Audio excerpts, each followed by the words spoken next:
ஆண்டவருடைய நாமம் மகிமைப்படுவதாக. ஆண்டவருடைய சமூகத்தில் கூடி வந்துரு கர்த்தருடைய வார்த்தைகளை கேட்கிற வந்திருக்கிற உங்களை கர்த்தர் ஆசீர்வதிப்பாராக. ஆன்லைன் வழியாக இந்த வசனங்களை கேட்கிற உங்களையும் ஆண்டவர் ஆசீர்வதிப்பாராக. செப்பனியா 3வது அதிகாரம் அதனுடைய 14வது வசனத்திலிருந்து 17வது வசனம் வரைக்கும் நான் முதல்ல வாசிச்சிடுறேன், கவனிங்க. செப்பனியா 3ஆம் அதிகாரம் 14லிருந்து 17. சீயோன் குமாரத்தியே கம்பீரமாய் பாடு, இஸ்ரவேலரே ஆர்ப்பரியுங்கள். எருசலேம் குமாரத்தியே நீ முழு இருதயத்தோடு மகிழ்ந்து களிக்கூறு. கர்த்தர் உன் ஆக்கினைகளை அகற்றி உன் சத்துருக்களை விலக்கினார். இஸ்ரவேலின் ராஜாவாகிய கர்த்தர் உன் நடுவில் இருக்கிறார். இனி தீங்கை காணாதிருப்பாய். அந்த நாளிலே எருசலேமை பார்த்து பயப்படாதே என்றும் சீயோனை பார்த்து உன் கைகளை தளரவிடாதே என்றும் சொல்லப்படும். உன் தேவனாகிய கர்த்தர் உன் நடுவில் இருக்கிறார். அவர் வல்லமை உள்ளவர், அவர் ரட்சிப்பார். அவர் உன் பேரில் சந்தோஷமாய் மகிழ்ந்து தம்முடைய அன்பின் நிமித்தம் அமர்ந்திருப்பார். அவர் உன் பேரில் கெம்பீரமாய் களி கூறுவார். அல்லேலூயா. இந்த வசனத்திலே 15வது வசனமும் 17வது வசனமும் ரொம்ப முக்கியமான காரியம். 14ஆம் வசனத்திலே கம்பீரமாய் பாடு, ஆர்ப்பரி, மகிழ்ந்து களிக்கூறு. ஏன்னா உன் தேவனாகிய கர்த்தர் உன் நடுவிலே இருக்கிறார். ராஜாவாகிய கர்த்தர் உன் நடுவில் இருக்கிறார். ஆகவே நீ மகிழ்ந்து களி கூறலாம், கம்பீரமாய் பாடலாம், ஆர்ப்பரிக்கலாம், பயப்பட வேண்டிய அவசியம் இல்லை. ஏன்னா கர்த்தர் உன் நடுவில் இருக்கிறார். நான் சொல்றேன், ஆண்டவர் உங்க நடுவில் இருந்தாலே உங்களுக்கு கம்பீரம் தான். கர்த்தர் நம்முடைய நடுவில் இருந்தாலே ஆர்ப்பரிப்பு தான். கர்த்தர் நம் நடுவில் இருந்தால் தாராளமாய் மகிழ்ந்து களி கூறலாம். 1000 பிரச்சனை இருக்கலாம், 1000 கஷ்டம் இருக்கலாம். ஆனால் ஆண்டவர் சொல்றாரு, நீ எல்லா கஷ்டத்தையும் மனசுல போட்டுட்டு வேதனைப்பட்டு இருக்காத சீயோன் குமாரத்தியே, நீ கம்பீரமா பாடு, இஸ்ரவேலரே ஆர்ப்பரி, முழு இருதயத்தோடு நீ மகிழ்ந்து களிக்கு. ஒரு காரணம், உன் ராஜா உன் நடுவில் இருக்கிறார். இதை விட உங்களுக்கு என்ன வேணும் அப்படின்னு பைபிள் நமக்கு சொல்லுது. சொல்லிட்டு மறுபடியும் சொல்லுது, அந்த நாளில் எருசலேமை பார்த்து, சோதர கர்த்தர் நடுவில் இருக்கிற அந்த நாளில் எருசலேமை பார்த்து, சீயோனை பார்த்து உன் கைகளை தளர விடாதே. நான் என்ன பண்ணுவேன், ஏது பண்ணுவேன், என் வாழ்க்கை அவ்வளவுதானான்னு நீ தளர விடாத. சோத்திரிக்கிறோம். சொல்லிட்டு 17 மறுபடியும் சொல்றாரு, உன் தேவனாகிய கர்த்தர் உன் நடுவில் இருக்கிறார். திரும்ப திரும்ப அந்த வேர்ட் ஆண்டவர் சொல்லிக்கிட்டே இருக்கிறார். ஆகவே இன்றைக்கு ஆவியின் ஏவுதலோடு இதை நான் உங்களுக்கு சொல்றேன். சோத்திர கைகளை தளர விடாதீங்க, நீங்க கவலைப்படாதீங்க, வருத்தப்படாதீங்க. அதற்கு மாறாக கம்பீரமா பாடு, ஆர்ப்பரி, மகிழ்ந்து களிக்கூறு, முழு இருதயத்தோட அவரை பாடு. உன் கைகளை நீ தளர விடாத, நீ பயப்படாத.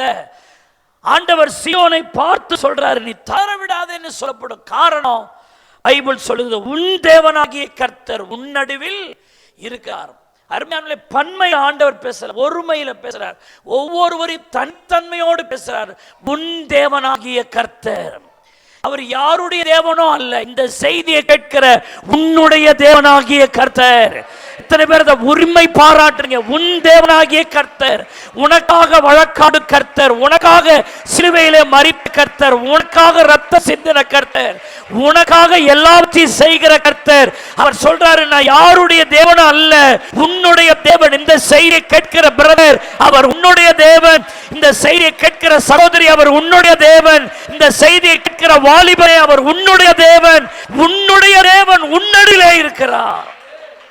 மனவாட்டி சொல்றா, அவர் என்னுடையவர், என் நேசர் என்னுடையவர். நீங்க ஆண்டவர் அப்படி, ஆண்டவரே உன் தேவனாகிய கர்த்தர் உன்னடியில் இருக்கிறார் என்று செப்பனியா தீர்க்கதரிசி மூலமாக கர்த்தர் இன்றைக்கு நம்மோடு கூட பேசுகிறார். அல்லேலூயா.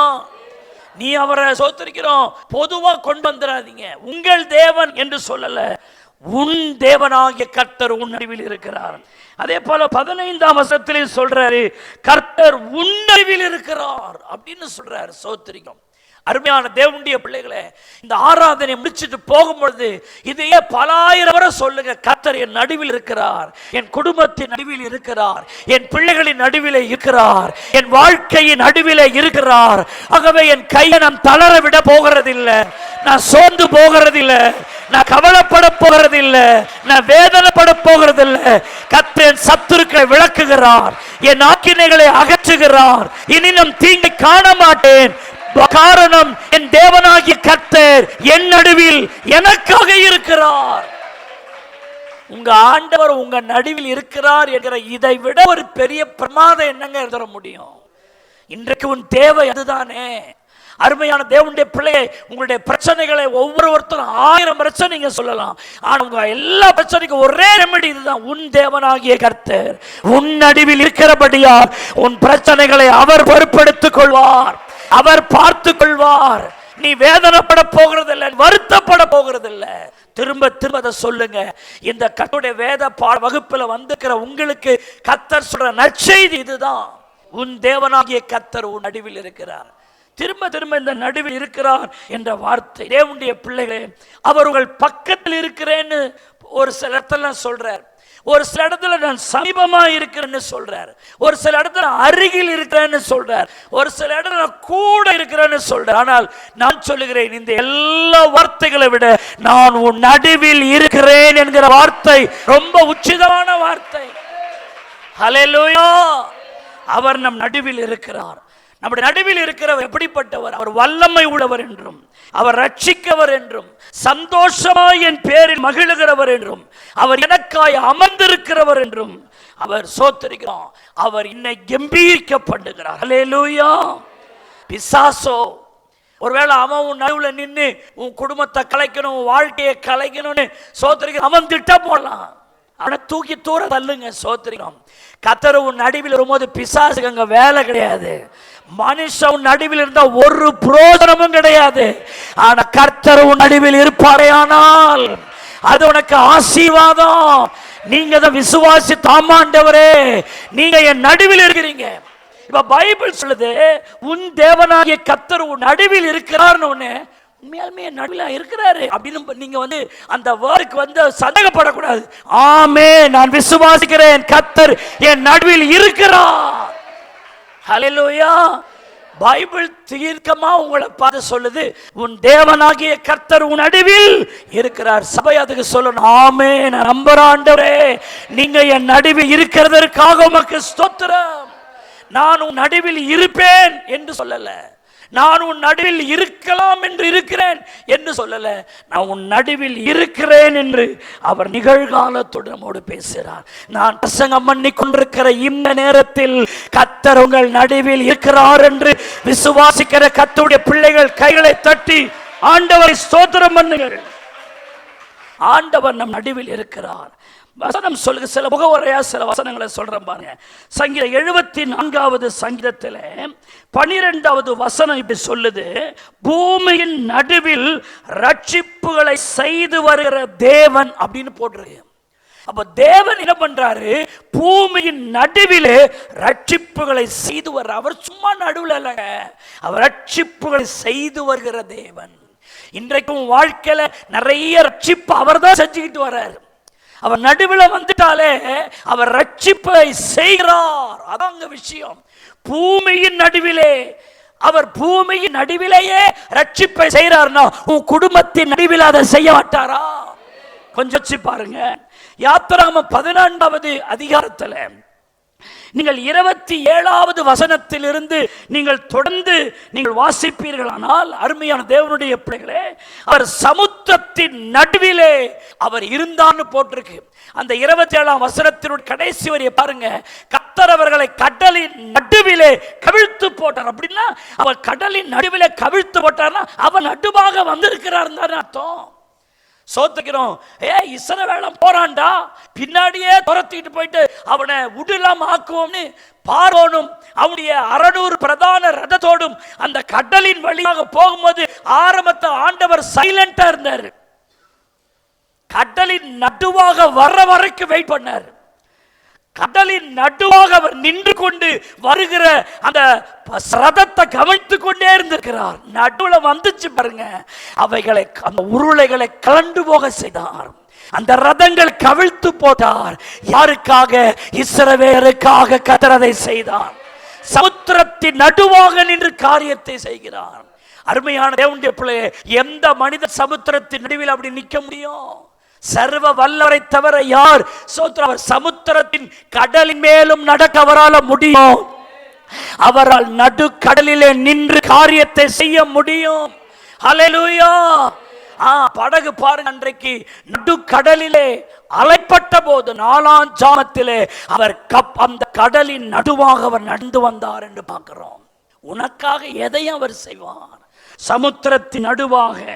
உபாகமம் 4வது அதிகாரம் அவருடைய 12வது வசனத்தை பாருங்க. உபாகமம் 4:12 சொல்லுது, அந்த அக்கினியின் நடுவில் இருந்து கர்த்தர் உங்களோட பேசினார். அவன் நடுவில் இருந்து பேசுறாருங்க. சோத்திரிக்கிறோம். எங்கேயோ ஒரு ஓரமா, எங்கேயோ ஒரு கடைசியா, அப்படி உங்க நடுவில் சென்டர் பாயிண்ட் நின்று கர்த்தர் உங்களுக்காக உங்களோடு கூட பேசினார். அந்த வார்த்தைகளின் சத்தத்தை நீங்கள் கேட்டீர்கள் என்று சொல்லப்பட்டிருக்கிறது. சோத்திரிக்கிறோம். அந்த சத்தத்தை நீங்கள் கேட்டதென்று ஒரு ரூபத்தை அவர் தன்னை வெளிப்படுத்தலாம். சத்தம் கேட்குது. உங்க வாழ்க்கையில் நடந்து போகும்போது நான் என்னடா செய்யறது, என்ன பண்றது அப்படின்னு இருக்கும்போது உங்க நடுவில் வந்து ஒரு சத்தத்தை வெளிப்படுத்துறார். இந்த வழியா போ, இதை செய். ஆனா அவரை நம்ம லிட்டரலா பார்க்கல. ஆனா அந்த சத்தம் நமக்கு பின்னாக கேட்கிறது. நீ செல்ல வேண்டிய வழி இதுவே என்று உனக்கு பின்னால் சொல்லப்படுகிற ஒரு சத்தம். அந்த சத்தம் உன் நடுவில் இருந்து கர்த்தர் பேசுகிறார். அக்கினியின் நடுவில் இருந்து பேசுகிறார். யாத்திராகமம் 24வது சோத்திரிக்கிறோம் அதிகாரத்தில் 15ஆம் வசனத்தில் இருந்து நீங்க 18ஆம் வசனம் வரைக்கும் நீங்க குறிச்சுக்கிட்டீங்கன்னா 15 பாருங்க. மோசே மலையின் மேல் ஏறின போது ஒரு மேகம் மலையை மூடிச்சு.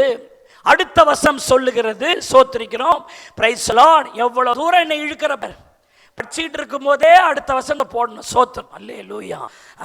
அப்போ கர்த்தருடைய மகிமை சீனாய் மலையில் தங்கி இருந்தது. மேகம் 6 நாள் அதை மூடி இருந்தது. 7ஆம் நாளில் அவர் மேகத்தின் நடுவில் இருந்து மோசேயை கூப்பிடுறார். இங்கே மேகத்தின் நடுவே நிற்கிற கர்த்தரை பாருங்கள்.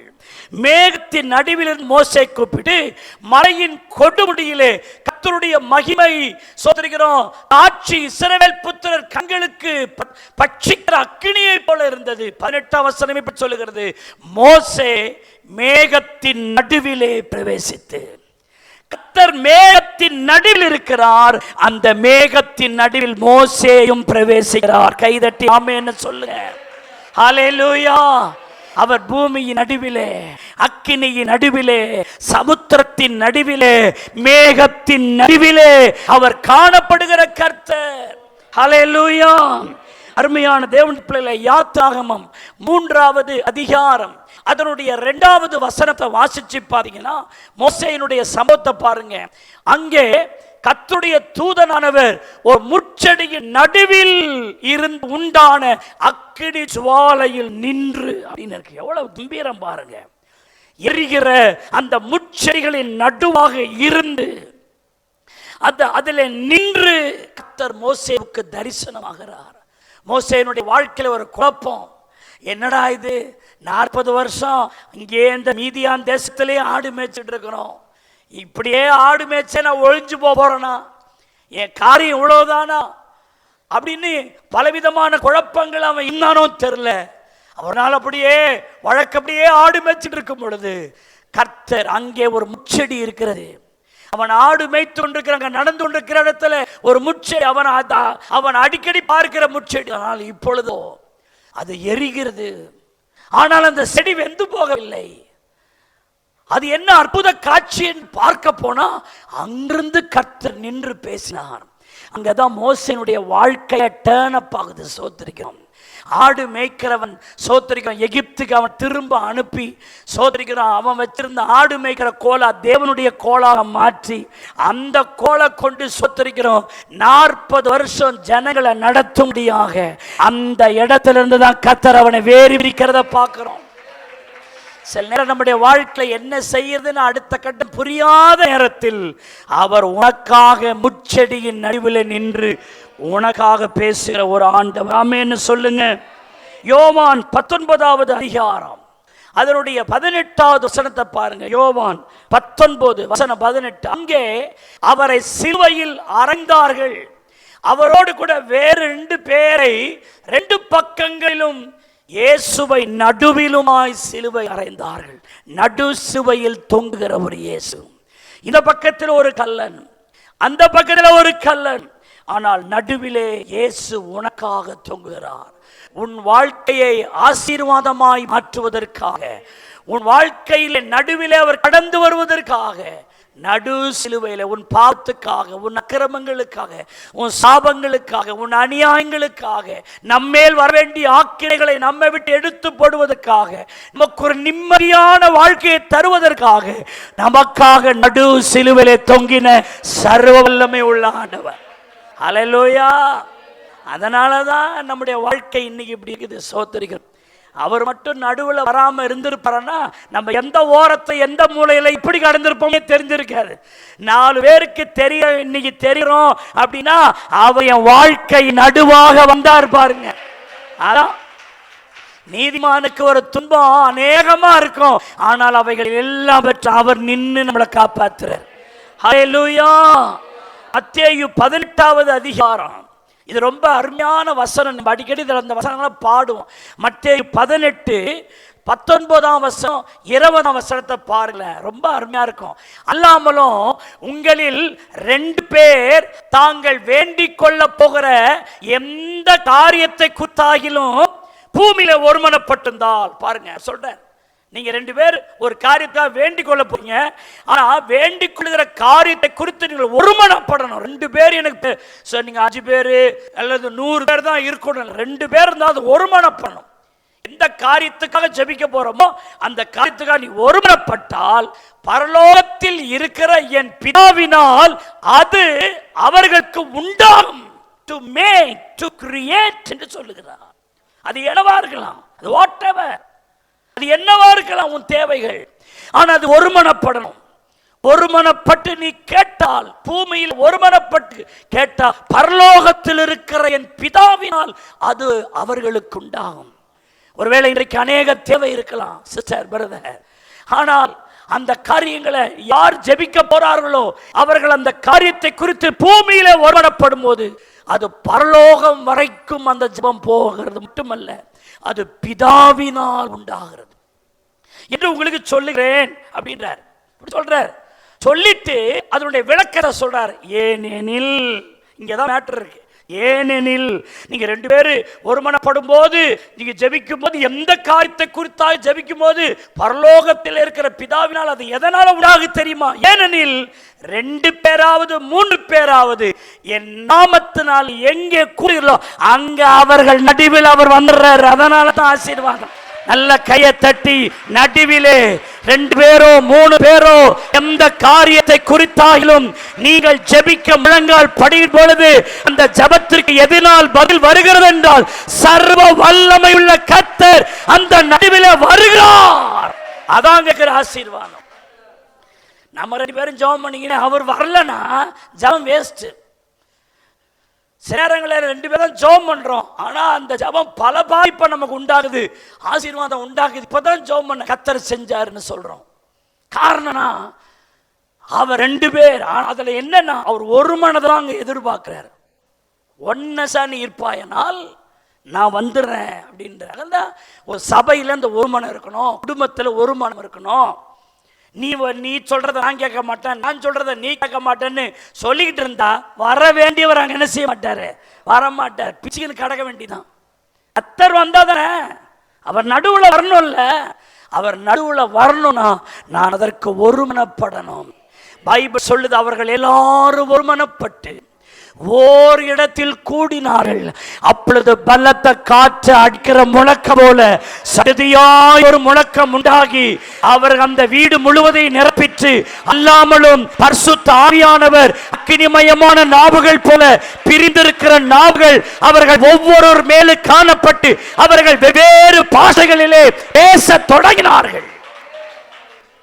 எங்க ஒருமானம் இருக்கோ அங்க கர்த்தர் வந்துடுறார். அவர்கள் ஜெபத்திலும் வேண்டுதலிலும் அவர்கள் ஒரு மனதோடு தைத்திருந்தார்கள். அங்கதான் ஆவியானவர் வந்து இறங்குகிறார். ஹல்லேலூயா. அவர் நடுவுல வந்தாத்தான் நமக்கு மகிமை கனம் எல்லாமே. ஆமென்னு சொல்லுங்க. ஹல்லேலூயா. அப்படியானால் உன் நடுவில் அவர் வர்றார். ஒரு 3 பாயிண்ட் நான் சொல்றேன். அவர் என் நடுவில் வந்தா எனக்கு என்ன பிரிவிலேஜ் இருக்குது? சமுத்திரத்தின் நடுவிலே, பூமியின் நடுவிலே, அக்கினியின் நடுவிலே, முச்செடியின் நடுவிலே, சிலுவையின் நடுவிலே நான் ஜெபம் பண்ணும்போது ஏன் நடுவில் அவர் மட்டும் வரலன்னா கதை நடக்காது. இயேசு நம்முடைய வாழ்க்கை அச்சாணியா இருக்கட்டும். இயேசு உங்கள் வாழ்க்கையின் நடுப்பகுதியை அவர் விரும்புகிறார். உங்கள் வாழ்க்கையின் மையத்தை அவர் விரும்புகிறார். இயேசுநாதரை ஓரமா வச்சிடாதீங்க. இயேசுநாதரை ஒரு ஓரமா பக்கத்தை வச்சிடாதீங்க. இயேசுவே என் நடுவிலே வாரும் என்று கூப்பிடுங்கள். உங்கள் நடு இடத்தை அவர் பிடிக்க விரும்புகிறார். உங்கள் நடுவிலே அவர் நிற்க விரும்புகிறார். உங்கள் வீட்டின் நடுவில் அவருக்கு ஒரு சிங்காசனத்தை போடுங்க. அவர் நடுவில் வைங்க. ஹல்லேலூயா. சோத்திரம். முதலாவது அவர் நடுவில் இருந்தா என்ன ஆசீர்வாதம்? யோவேல் தீர்க்கதரிசன புஸ்தகம் 2வது அதிகாரத்தை எடுத்துங்க. சோதிக்கிறோம். யோவேல் 2வது அதிகாரத்தை 26வது வசனத்தையும் 27வது வசனத்தை பாருங்க. அதுல இருக்கு, நீங்கள் சம்பூரணமாய் சாப்பிட்டு திருப்தி அடைந்து உங்களை அதிசயமாய் நடத்தி வந்த உங்கள் தேவனாகி கர்த்தருடைய நாமத்தை துதிப்பீர்கள். பாசிட்டிவா ஆண்டவர் பேசுறார். துதிப்பீர்கள்.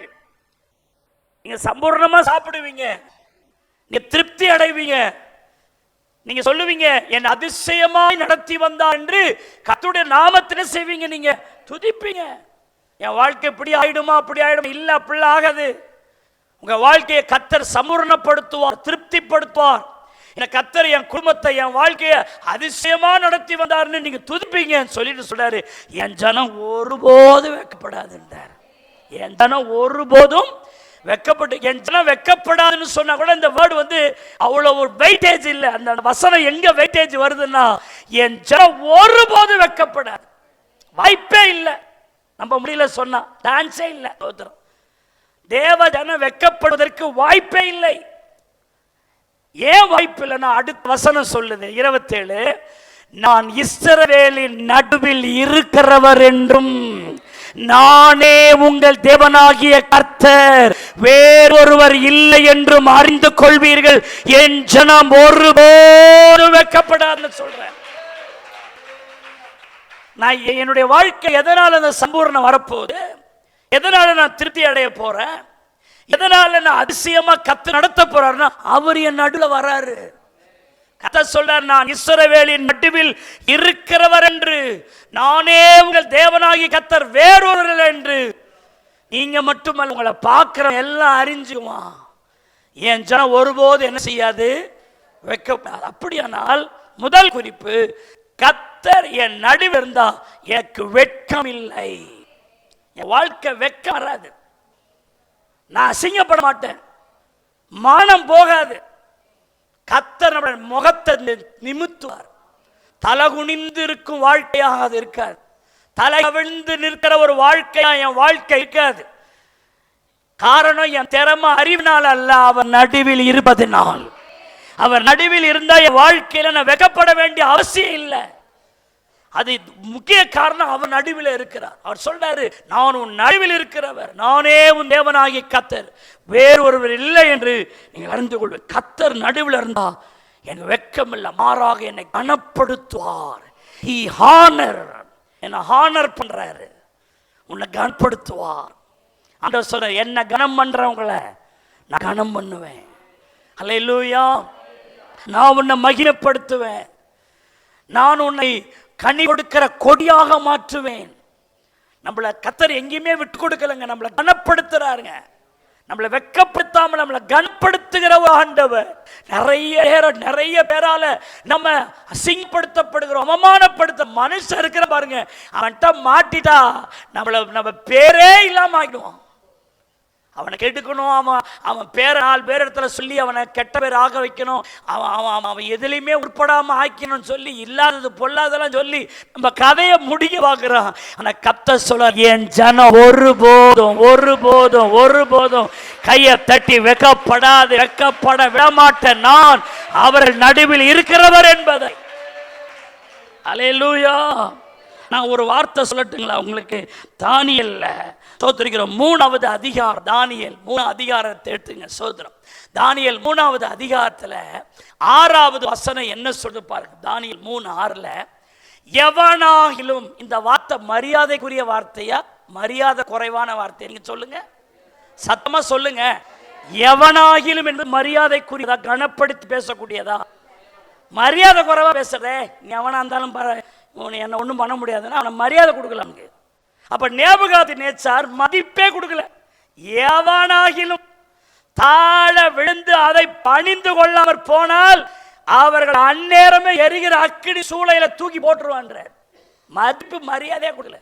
தூரா சமபூமியில 60 முழ சிலையை செஞ்சு வச்சுட்டு சொல்றாரு, எல்லாம் விழுந்து வணங்கணும்ன்றார். எல்லாம் உலகம் பொத்துன்னு. சாத்ராக், மேஷாக், ஆபேத்நேகோ 3 பேரும் என்ன செய்யல? வணங்கல. அப்போ எவனாகிலும் அண்ணா, அந்த 3 பேரும் தான் அந்த பேர் வருது. இங்க பாருங்க, இங்க ஒரு 3 யூதர்கள் கீழே விழுந்து எவன்டா அவன்? சாத்ராக், மேஷாக், ஆபேத்நேகோன்னு நம்ம பேர் வச்சமே, அவனுக்கு தான் விடமாட்டேன்றாங்க. உடனே ராஜா கோபம் வருது. நான் சொல்றேன், மறுபடியும் ஒரு வாய்ப்பு உங்களுக்கு தரேன், ஒழுங்கு மாதிரியா கீழே விழுந்துரு, இல்லாட்டி தூக்கி போடுவான். அவன் சொல்றான், நேபுகாத்நேச்சாரே, உமக்கு உத்தரவு சொல்ல எனக்கு அவசியம். அவன் ஒரு பேட்டர்ன்ல போறான். ராஜாவுக்கு உக்கர கோபம் ஆயிற்று. 1 மடங்கு எரிந்த நெருப்பு எத்தனை மடங்கு ஆக்குறாருங்க? 7 மடங்கு ஆக்குறாரு. தூக்கி கட்டி போடுறான் அவங்கள. அவர்கள் மதிப்பற்றவர்களாக அவன் எண்ணினான். ராணுவத்தின் பலசல்ல கொண்டு அவரை கட்டிட்டு ஒரு பொருளை தூக்கி வீசுவது போல அவர்களை ஒரு பொருட்டாக அவன் கருதவே இல்லை. சில நேரம் உலகம் நம்மளை அப்படி நினைக்கிறேன், அவனை ஓரங்கிறான் அப்படின்னு அப்படி கட்டி தூக்கி போட்டான். ஆனா பைபிள் சொல்லுகிறது, தூக்கிட்டு போன ராணுவ வீரர்கள் பொசி போயிட்டாங்க, இவங்க நெருப்புல போய் விழுந்தாங்க. இப்போ இது வச்சுங்க. இப்போ தானியேல் 3ஆம் அதிகாரத்தின் 24ஆம் வசனத்திலிருந்து ஒவ்வொரு வார்த்தையா படுங்க. இப்போ அப்பொழுது ராஜாவாகிய நேபுகாத்நேச்சார் பிரமித்து தீவிரமாய் எழுந்து தன் மந்திரிமார்களை நோக்கி, 3 புருஷரை அளவா கட்டுண்டவர்களாய் அக்கினிலே போடுவித்தோம் என்றான். அவர்கள் ராஜாவுக்கு பிரயுத்தரமாக, ஆம் ராஜாவே, 3 பேர் தான்டா போட்டோம். ஆமா போட்டோம் 3 பேர். சரி. அதற்கு அவன், இதோ 4 பேர் விடுதலையாய் அக்கினியின் நடுவிலே, எங்க நடுவிலே? அக்கினியின் நடுவிலே உலாவ, அக்கினியின் ஓரத்தில் அல்ல, அக்கினியின் நடுவிலே உலாவ காண்கிறேன். அவர்களுக்கு ஒரு சேதமும் இல்லை. 4ஆம் ஆளின் சாயல் தேவபுத்தருக்கு ஒப்பா இருக்கிறது. இவன் நெருப்புல தூக்கி போடுறதுக்கு முந்தின நிமிஷமே என் தேவன் அந்த நெருப்பின் நடுவிலே வந்து விட்டார். கைதட்டி கர்த்தரை ஸ்தோத்திரம் பண்ணுங்க. நெருப்புக்கு வெளியில சாத்ராக், மேஷாக் அசிங்கப்படுத்துறான், அவலட்சணப்படுத்துறான், மரியாதை குறைவா பேசுறான், அவன் இவனான்றான். அவங்க தோத்திரம் பண்ணிட்டே இருக்கிறான். தூக்கி போட்டாங்க. எல்லாரும் பார்த்து எள்ளி நகையாடி இருக்கலாம். ஏன்டா இவங்களுக்கு இந்த பொழப்பு? விழ சொன்ன விழுந்துட்டு போக வேண்டியதானே ராஜா பேச்ச.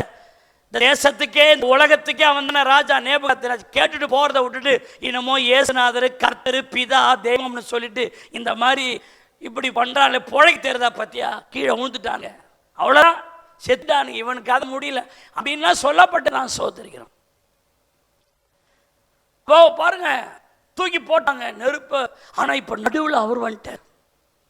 நான் சொல்றேன், ஒருவேளை உலகம் உங்களை அவலட்சணப்படுத்தலாம், ஆனால் அது நடுவிலே உங்க ஜபத்தை நீங்கள் விடாது இருப்பீர்களானால், நீங்கள் தேவன் மேல் வைத்த நம்பிக்கை விடாமல் இருப்பீர்களானால், அத கர்த்தர் உங்க நடுவிலே வருவார். ஹல்லேலூயா.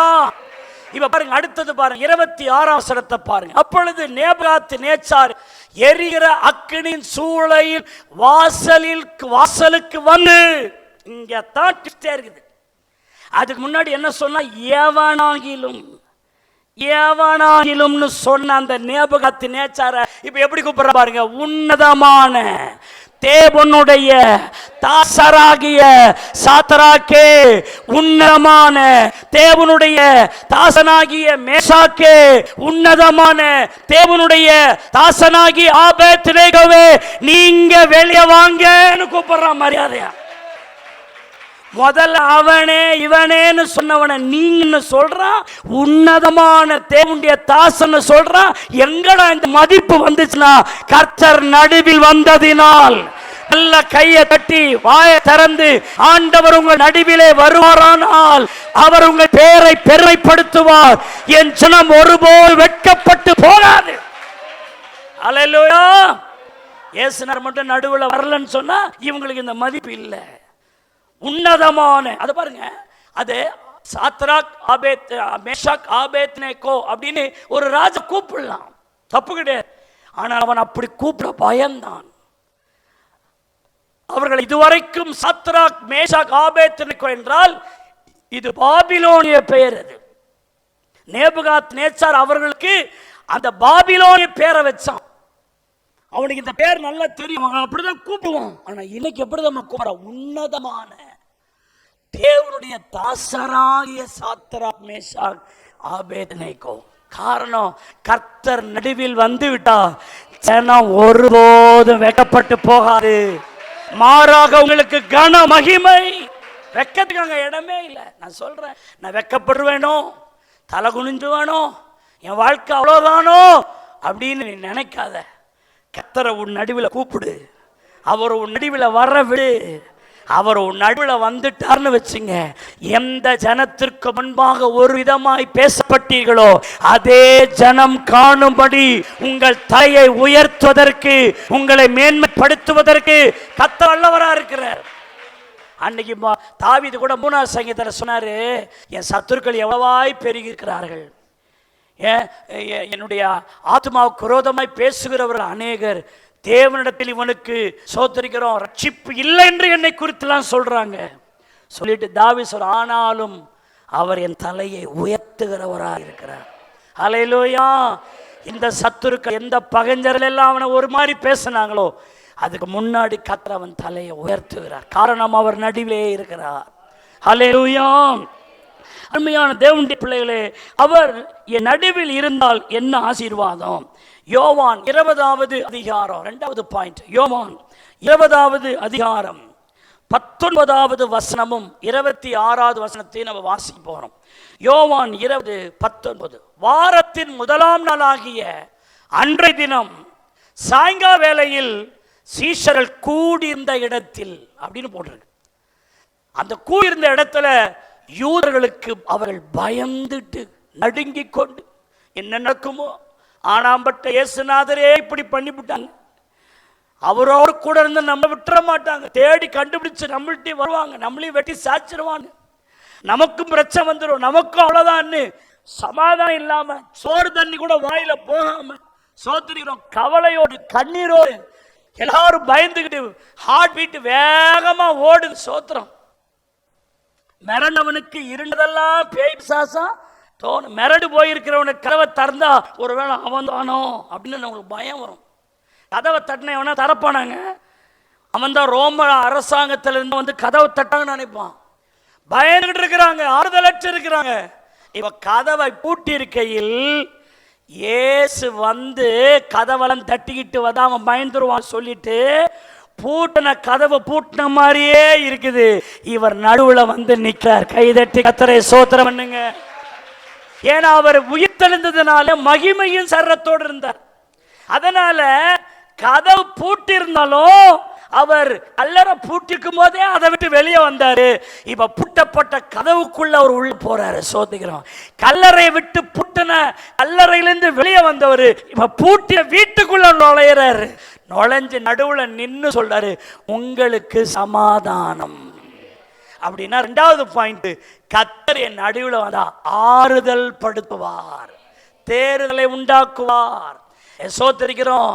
நீ ஏன் பயப்படுற, நீ ஏன் கவலைப்படுற, அது நடந்துருமோ இது நடந்துருமோன்னு நீ ஏன் வருத்தப்படுற, நீ பயப்படாத, நான் உன் கூட இருக்கிறேன் அப்படின்னு சொல்லி அவரு ஒரு சமாதானம்னு சொன்னா அவர்களுக்குள்ள எவ்வளவு ஆறுதல் வந்திருக்குன்னு கொஞ்சம் வச்சு பாருங்க.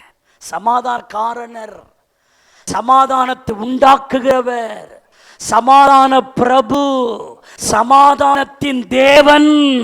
சமாதானம்னு சொன்ன சமாதானம் வருமா வராதா? அது எங்க வந்து சொல்றாரு? நடுவுல வந்து சொல்றாரு. ஹல்லேலூயா. அதே அதிகாரம் 26 வசனத்தை பாருங்க. மறுபடியும் 8 நாளைக்கு பின்பு அவருடைய சீஷரின் வீட்டுக்குள் இருந்தார்கள். தோமாவும் அவர்களோடு கூட இருந்தார். கதவு பூட்டி இருந்தது, இன்னும் திறக்கல. தோத்திரம், அல்லேலூயா. 19 வந்து சொல்லிட்டு போனாலும் இன்னும் கதவு பூட்டியே தான் இருக்குது. ஆனா மறுபடியும் ஆண்டவர் வராரு. வந்து சோத்திரிக்கிற அப்பொழுது இயேசு அவர்கள் நடுவே வந்து நின்று உங்களுக்கு சமாதானம் சொன்னார். அல்லேலூயா. இங்க யாருக்கு வந்தார? முன்னாடி வந்தார்ல சோத்திர 19ஆம் வசனத்துல. அப்ப தோமா இல்ல. அப்போ எங்க போனாரோ தெரியல. ஊர் சுத்த போனாரோ, ஊர்வலாவ போனாரோ. சரி, அந்த தோமான இந்தியாவின் பிரதிநிதியா தான் நான் பார்க்கணும். சரி, இந்தியா ஏன் இப்படி இருக்குன்னா சமயத்துல எங்கேயாவது போயிடும் இந்தியா. தோத்திரம். எல்லா தேசத்துக்கு போகிற பிரதிநிதி எல்லாம் ஒரு இடத்துல இருக்கிறான். இவனுக்கு எவன் எங்க வேலை எவன் கூப்பிட்டானே தெரியல, அவன் போயிட்டான். சோத்திரிக்கிறான். அல்லேலூயா. ஆனா நல்ல வேளை திரும்ப அந்த இந்தியா வந்துருச்சு அந்த கூட்டத்துக்குள்ள. சோத்திரிக்கிறான். நான் சொல்றேன், சோத்திரிக்கிறான், இந்தியாவே ஆண்டவரை விட்டு வெளியே போயிடாத. ஆண்டவருக்குள்ள இருந்தாதான் இந்தியாவுக்கே சமாதானம், இந்திய மக்களுக்கே சமாதானம். ஹல்லேலூயா. நான் இந்த வார்த்தை சொல்றேன், மறுபடியும் இயேசு வந்தார்ல, அது யாருக்காக வந்தார்னா இந்தியாவின் பிரதிநிதியா இருக்கிற தோமாவுக்காகவே அவர் மறுபடியும் வந்து சமாதானம் நான் மறுபடியும் சொல்றார். ஹல்லேலூயா. ஓ, எல்லாருக்குள்ள ஒரு சமாதானம். ஒரு முறை அந்த 12 வருஷமா பெரும்பாடுள்ள ஸ்திரீ, நீங்கள் அதை குறித்து அதை வீட்டில் போய் அதை வசனம் எடுக்க வேணாம், வீட்டில் போய் மார்க்கு 2ஆம் அதிகாரத்தில் போய் பார்த்து கொள்ளுங்க. எல்லா வைத்தியரால அவள் கைவிடப்பட்டாள். வைத்தியம் பண்ண வியாதி அதிகமாச்ச ஒழிய சுகமாகல.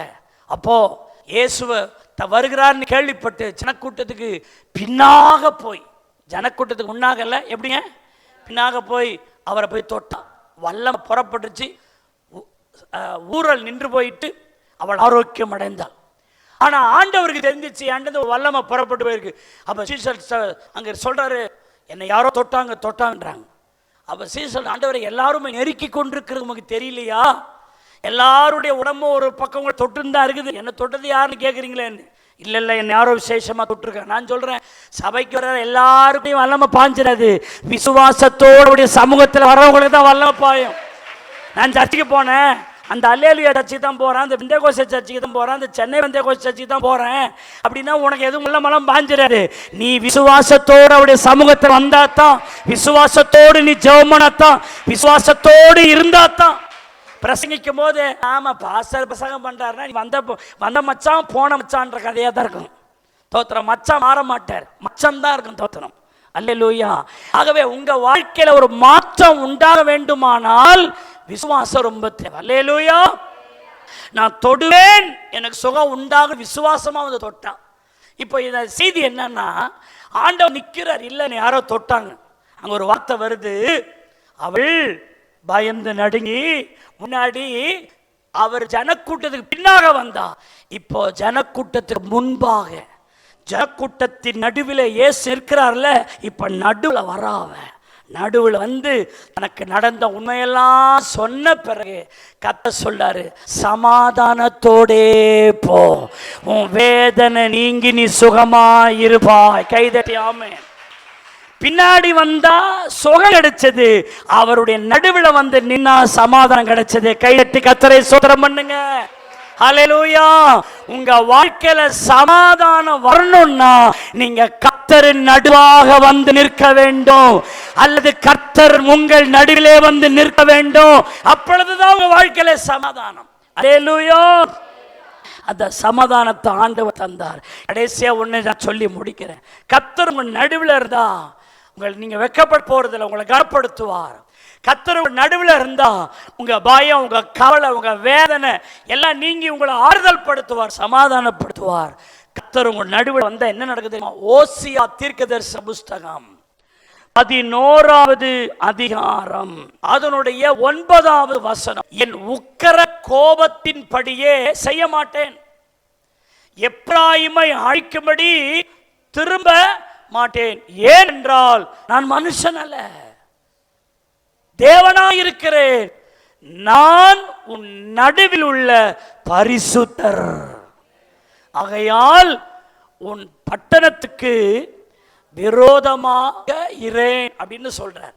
இப்ப பாருங்க, நான் உன் நடுவில் உள்ள பரிசுத்தர் அப்படின்னா அவர் என் நடுவில் வந்துட்டார்னா என்னை பரிசுத்தப்படுத்தி கொண்டே இருப்பார், என்னை தூய்மைப்படுத்தி கொண்டே இருப்பார், என்னை சுத்திகரித்து கொண்டே இருப்பார், பாவத்தை குறித்து கண்டித்து உணர்த்தி கொண்டே இருப்பார். அந்த பரிசுத்த எல்லை விட்டு தாண்டாதபடிக்கு அவர் நம்மை பார்த்து கொண்டே இருப்பார். காரணம், அவர் நடுவில் வந்தா உனக்கு ஆறுதல் கொடுக்கிறவர் மட்டுமல்ல, அவர் உன் நடுவில் இருந்தா அவனை கனப்படுத்துற மட்டுமல்ல, அவர் நடுவில் இருந்தா உன்னை பரிசுத்தப்படுத்தி கொண்டே இருப்பார். கைகளை தட்டி கர்த்தரை ஸ்தோத்திரம் பண்ணுங்க. இந்த பரிசுத்த சிந்தையை உங்களுக்கு தருவார், பரிசுத்த எண்ணங்களை தருவார், பரிசுத்த யோசனைகளை தருவார். பாவத்திற்கு விரோதமாய் துணிகள் கொள்ளாதபடிக்கு பரிசுத்த சிந்தையோட இருக்கும்படி உங்களை கைட் பண்ணிட்டே இருப்பாரு உங்க நடுவுல. ஆமென் சொல்லுங்க. ஹல்லேலூயா. ஏசாயா 12வது அதிகாரம் அதனுடைய 6வது வசனம் என்ன சொல்லுது பாருங்க. ஏசாயா 12:6 சொல்லுது, சீயோனில் வாசமாயிருக்கிறவளே நீ சத்தமிட்டு கம்பீரி, இஸ்ரவேலின் பரிசுத்தர் உன் நடுவில் பெரியவராயிருக்கிறார்னு இருக்கு. அப்ப நடுவில் இருக்கிறவர் யார்? பெரியவர் மட்டுமல்ல, அவர் பரிசுத்தர். உன் நடுவில் இருக்கிறவர் பரிசுத்தர். அருமையான தேவனுடைய பிள்ளைகளே, அப்போ நம்முடைய ஆண்டவர் நம்முடைய வீட்டில் நம்முடைய வாழ்க்கைக்குள்ள அவர் நடுவான்னா நம்ம தேவனுக்கு விரோதமாக காரியங்களை செய்ய நம்ம பயப்படுவோம். ஏன்னா உள்ள பரிசுத்த சிந்தையை தந்துகிட்டே இருப்பாரு. நிறைய நேரம் நம்ம ஏன் துணிகரம் கொள்றோம்னா, கர்த்தர் நம்முடைய நடுவில் இல்லாமல் அவரை ஓரம் கட்டிட்டோம். அவரை ஓரம் கட்டிட்டா அந்த பரிசுத்த சிந்தை வராது. அல்லேலூயா. அவர் உங்கள் நடுவில் இருக்கணும், அவர் உங்களை நடுவில் கூப்பிடுங்க. நீங்க சில வசனத்தை சொல்ற பாருங்க. லூக்கா 2:46 பார்த்தீங்கன்னா, 3 நாளைக்கு பின்பு அவர் தேவ ஆலயத்தில் போதகர் நடுவில் உட்கார்ந்து இருக்கும். இப்ப இயேசுடைய மாதிரியே தான் பார்க்கிறோம். 12 வயசு தான், சினிமா கொட்டை இல்ல, நண்பர்கள் வட்டாரத்தில் இல்ல, எங்கேயோ ஊர் சுத்திக்கிட்டு இல்ல, 12 வயது தான். போதகர் நடுவில் உட்கார்ந்துக்கிறார். ஆமென்னு சொல்லுங்க. 12 வயசு. இங்க இயேசு என்ன செய்தார் பாருங்க. அவர்கள் பேசுகிறதை கேட்கவும் அவர்களை வினாவும் கண்டார்கள். இயேசு இங்க 2 காரியம் செய்யற. என்ன செஞ்சார் சொல்லுங்க. முதலாவது பேசுறதை கேட்கிறார், அடுத்தது இவர் பதில் சொல்றார். அப்போ நம்ம என்ன பண்றோம்? நீ நிறுத்து, நான் பேசுறேன் முதல்ல. ஆனா இயேசு எப்படி நம்ம ரோல் மாடல்? அவர் முதல்ல கேட்கிறாரு, அப்புறம் பேசுறார்.